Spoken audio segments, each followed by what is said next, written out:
Hi class, this is Mrs. Bunstead. I'm here to tell you about the next assignment, the big assignment that's due next Friday. It's your individual summary paragraph, and it's worth 10 points of your grade. Really important, but this one is different than our presentation from last week. Our presentation that we did on Friday was more of an analysis. This next assignment is a paragraph, and it's only a summary. You do not have to give an opinion. You're not digging into the information, the reading. You're just writing a paragraph, a summary paragraph. So you're just summarizing what you read, and you're writing about it. So I'll give you the assignment in paper form in class, but here it is on video in case you get confused. It's important that you come back and watch the video so that if you're confused, you can listen to the directions a little bit slower.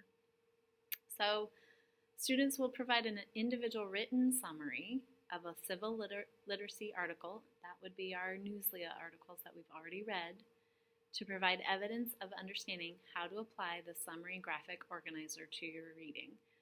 It's your job to learn how to write a summary. That's what we're working on. So I want you to be sure to use the summary organizer, main idea, supporting details with evidence from the text, 3 different supporting details with evidence from the text for each article. That's what I want you to learn how to do. That's what you're going to fill out on the organizer and then write a paragraph.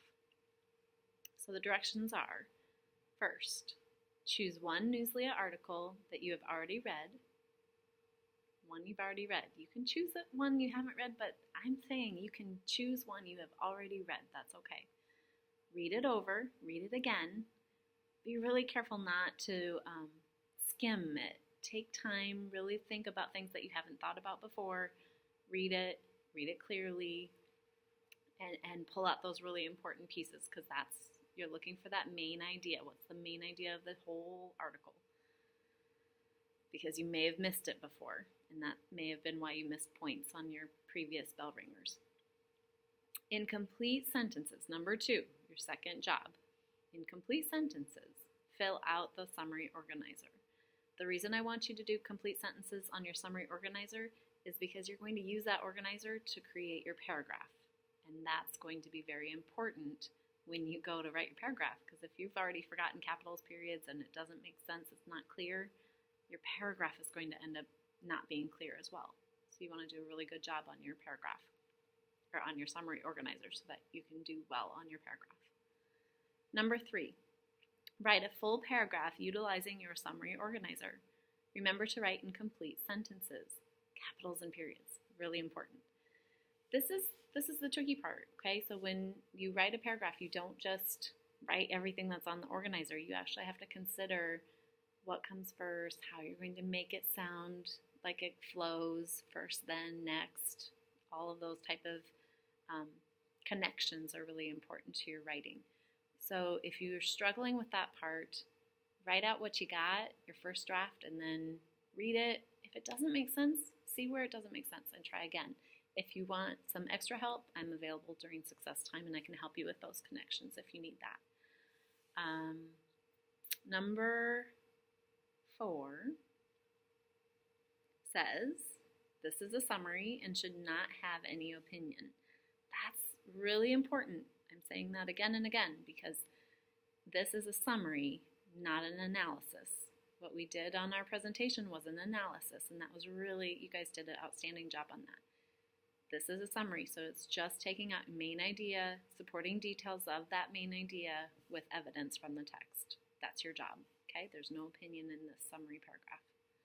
It should only restate what you read about in the text, but it needs to be in your own words. If you copy text from the article, you will lose points. It's really important that if you are taking text out of the article, that you're not using the same words. Like, you have to really think about, what is the author telling me? I'm going to write it in my own words, what they just said. So one way I do to help myself is I actually turn the article over so I'm not even looking at the words. I think about what was said that I think was really important, and I restate it. and then I make sure that it doesn't match, because otherwise that's considered plagiarism and is illegal because of copyright issues. If you have questions after I have already explained the assignment and I've videotaped, if you're still struggling, don't forget I'm available during success time, except for Wednesdays because we don't have success time, and you can come meet with me. If you have other questions, if it's something that you're just frustrated with for the assignment, you need to talk to me. Success time's the time. I'm available then, and I can always come in after school sometimes too if I know ahead of time, so just let me know. The paragraph rubric is on your assignment page. You need to make sure that you are looking at that rubric, because that's how you know what you're going to get. Your points are right there. It's going to be clear. If your summary paragraph doesn't make sense, you won't get full points. So if you're not sure if it makes sense, you're going to want to make sure you have a peer read it, have someone else read it and say, yes, that makes sense. I think you did a good job telling about what the article said. And we'll go from there. I will have a model summary paragraph from the Junkyard Wonders. I'll do that next week with you, or this week with you, and we will see how that goes. Hopefully the video helps you when you have questions.